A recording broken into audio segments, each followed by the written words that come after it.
নমস্কার, welcome to my channel Ichchhedana by Gauri. আজকে আমি বানাবো মূলো বেগুন দিয়ে পালং শাকের ঘন্ট রেসিপি।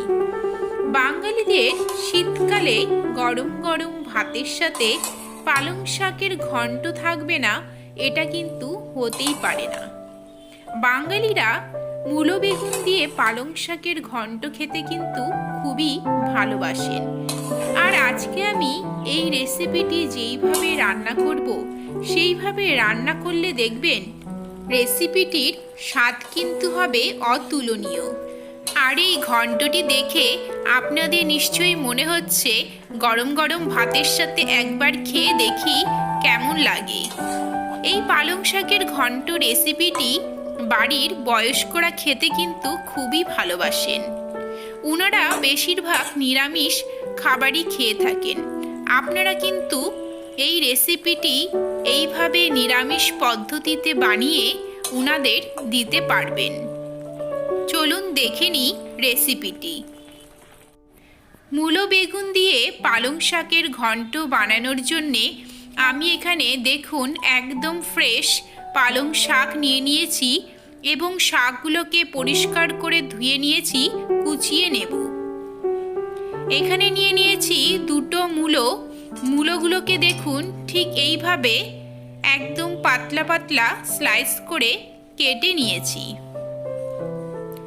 এখানে একটা বেগুনটাকেও দেখুন ছোট ছোট টুকরো করে নিয়েছি।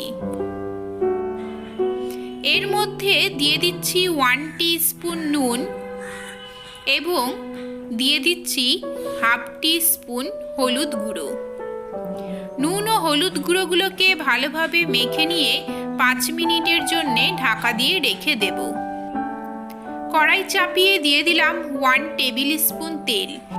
তেল গরম হয়ে গিয়েছে, প্রথমে আমি বেগুনগুলো ভেজে নিচ্ছি।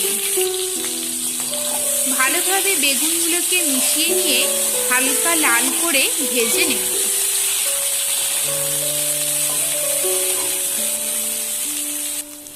বেগুন ভাজা হয়ে গিয়েছে, দেখুন হালকা লাল কালার চলে এসেছে। এবারে নামিয়ে নেব। একই কড়াইয়ে দিয়ে দিলাম 1 টিস্পুন তেল। তেলের মধ্যে ফোড়নের জন্য দিলাম হাফ টিস্পুন পাঁচফোড়ন। এগুলোকে কয়েক সেকেন্ডের জন্য নেড়েচেড়ে নিয়ে দিয়ে দেব হাফ ইঞ্চি আদা পেস্ট। আদাটাকে কয়েক সেকেন্ডের জন্য ভেজে নেব, তাহলে কাঁচা গন্ধটা থাকবে না।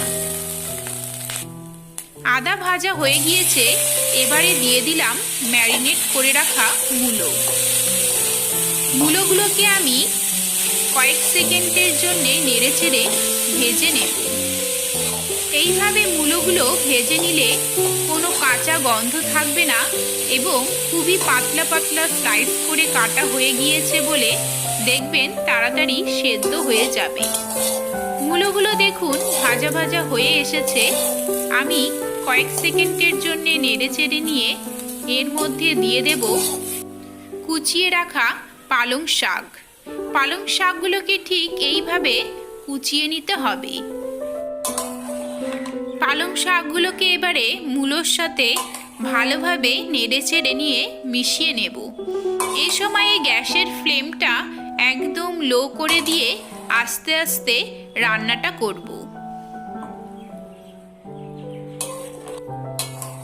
মেশানো হয়ে গিয়েছে, এর মধ্যে দিয়ে দিচ্ছি দুটো কাঁচা লঙ্কা আর দিয়ে দিচ্ছি হাফ টিস্পুন নুন এবং 1/4 টিস্পুন হলুদ গুঁড়ো। নুন ও হলুদ গুঁড়োগুলোকে ভালোভাবে মিশিয়ে নিয়ে একদম লো ফ্লেমে 5 মিনিটের জন্য ঢেকে রেখে দেব। এতে দেখবেন শাকগুলো একদম নরম হয়ে সেদ্ধ হয়ে যাবে। 5 মিনিট হয়ে গিয়েছে, দেখুন শাকের থেকে জল বেরিয়ে এসেছে এবং শাকটা একদম নরম হয়ে গিয়েছে।